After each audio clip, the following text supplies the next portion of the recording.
Good day everyone, so hope you're all doing really well. Before we begin in the video, please note that all of the Genshin mods shown in this video are linked down below in the video description if you're interested. Okay, so let's talk about it. All of you are looking at me and saying, why are you denying Miliastra Wonderland? Because it's a lot of fun, it's a lot of content, we finally have things to do in Genshin, so why are you the antisocial stubborn one? Well, the answer is because of Kokomi. You see, without Kokomi, Genshin Impact is nothing to me, and I've spent a lot of time, if you've watched my channel, creating a lot of unique scenarios and content, and even using glitches to do some pretty cool things with Kokomi. And that is the emphasis that I want to place here. I am doing things with my character, whereas what the Miliastra Wonderland is showing me is that now I have to use a proxy character to be able to have fun. But some of you might object and say, hey, look, the version livestream said in the future they'll add the Tevat characters. Okay, brilliant, I get that. I still have a far more fundamental problem. You see, whilst dress-up games are pretty cool and stuff, and you can see a little Kachina in the tank, it's really brilliant. The problem with a lot of these mods in Genshin Impact is that once you've seen them after about a month, it kind of loses its shine. I mean, a lot of you seeing Raiden here for the first time might be like, ooh, but for me this is just like, can I get something new? And that is the thing. It's the same thing that's going to happen in Miliastra Wonderland. Despite the fact that you're given billions of options of dressing a character, you're going to want a constant stimulus of new things and new like dress ups and stuff. And that's how Hoyo's obviously is going to try and monetize it. But what you'll notice is that as much as you can put cosmetics and make your character look also pretty, what you do with the character at the end of the day still is going to start to matter. Now, you might say, well, doesn't Miliastra Wonderland solve this? Because you can now engage in a variety of activities. And the answer is, that's not really what I'm interested in. What I'm interested in is, I've bought a character. This character was given to me supposedly as my waifu or husbando for those of you that like male characters, and I want to be able to have a meaningful engagement with that character, content catered towards that character. If I can take a bit of a detour, I don't know if you guys remembered when Stygian Onslaught came out, there was someone that said, oh finally, weapon skins, just give something to the whales. It was the most ridiculous comment ever.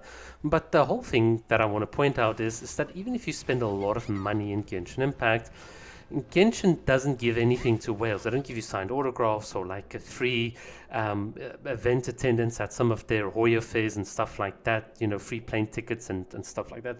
No, they really are piss poor at rewarding people for spending. In fact, they just want you to spend a bit more.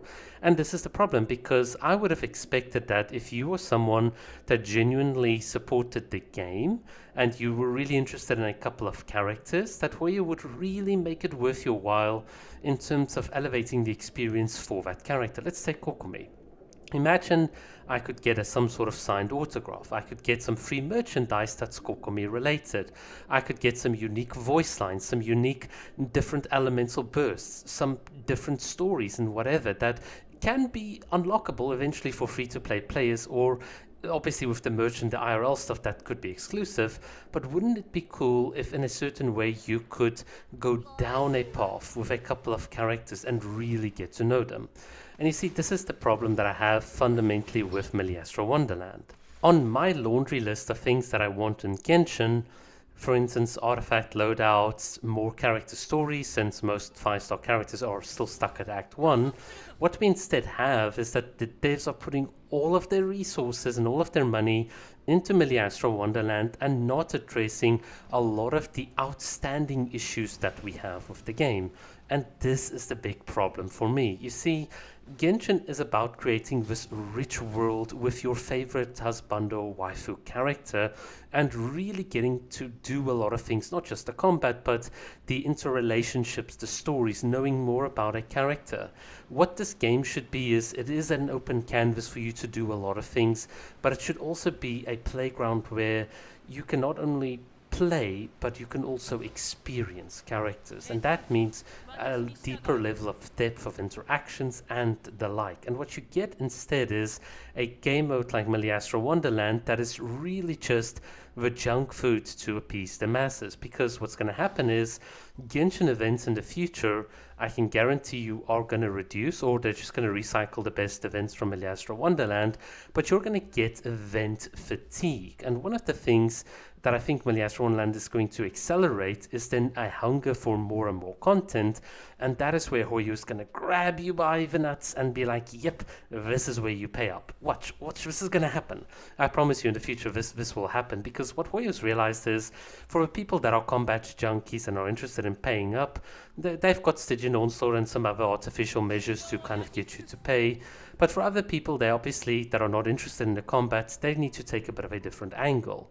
But the more harder part to take is to almost say, well, how can I customize an individual player's experience with their characters and make it meaningful without chasing profit? That is the vision that I think the Way had in the beginning.